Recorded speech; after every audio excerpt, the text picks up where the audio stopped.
আসসালামু আলাইকুম। বন্ধুরা, একটা কথা বলি কি, জ্বালানির সমস্যাটা কি খালি বিএমপি 6 মাস সরকার গঠন করছে এই দিনেতেই সমস্যা? জ্বালানির সমস্যাটা তো আজকে 17 বছর ধরে ওই সমস্যা। কারণ জ্বালানির সমস্যাটা যে বিরোধী দল জানে না, জামাত জানে না, এনসিপি জানে না, সবাই জানে জ্বালানির সমস্যা।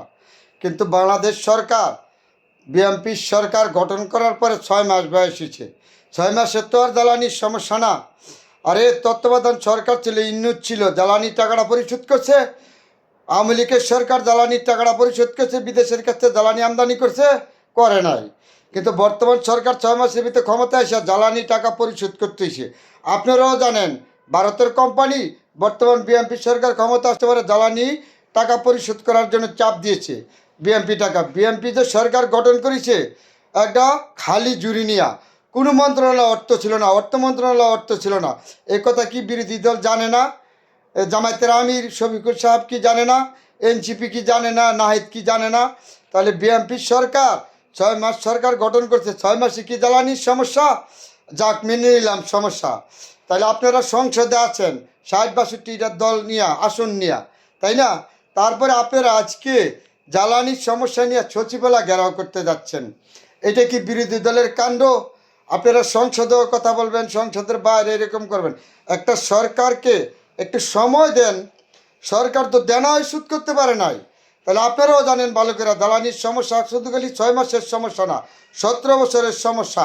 ইন্নুস সরকার ছিল 2 বছর, তো উনারের সমস্যা। তাইলে বিএনপি সরকারের দুই লাভ নাই। তো বিএনপি সরকারের আপনারা একটু সুতা পরিমাণ সময় দিচ্ছেন।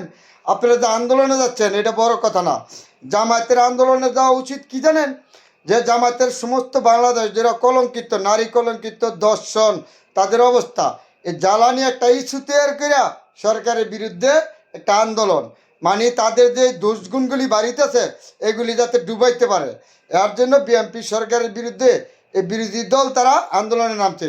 আসল ইস্যুটা হইল এই জামায়াতের সমস্ত বাংলাদেশ জুড়ে দর্শনের যেইভাবে বাইরে গেছে, যেইভাবে তাদের দোষগুণ বার করতেছে, এনসিপির যেইসবভাবে সমস্যা সমালোচনা করতেছে মিডিয়া, সাংবাদিক, এর কারণে এই ইস্যুগুলি ডাকার জন্য সরকারের বিরুদ্ধে এখন জ্বালানি একটা ইস্যু তৈরি করে আন্দোলন করছে। আসল সমস্যা হচ্ছে এটা। বাংলাদেশের মানুষ বুঝার বাকি নাই জামাত কী জিনিস, এনসিপি কী দল। তারা দেশের ভালো চাচ্ছে। জামাত নিজে বলেছে না, বর্তমান সরকার তারেক রহমানকে 1 মিনিট শান্তি দিব না, ঠিকই তারা তাই করতেছে। এনসিপি তা বলছে না। আরও সমস্যা আছে। জামায়াত আগে যেন মন্ত্রণালয় লুটপাট করতো, টেন্ডার করতো, তা করতে পারে না, এনসিপি করতে পারে না। সরকারের সমান বাঘ বারোটা নেওয়ার জন্য এখন সরকারের বিরুদ্ধে একটা ইস্যু তৈরি করে আন্দোলন, অন্য আর কিচ্ছু না।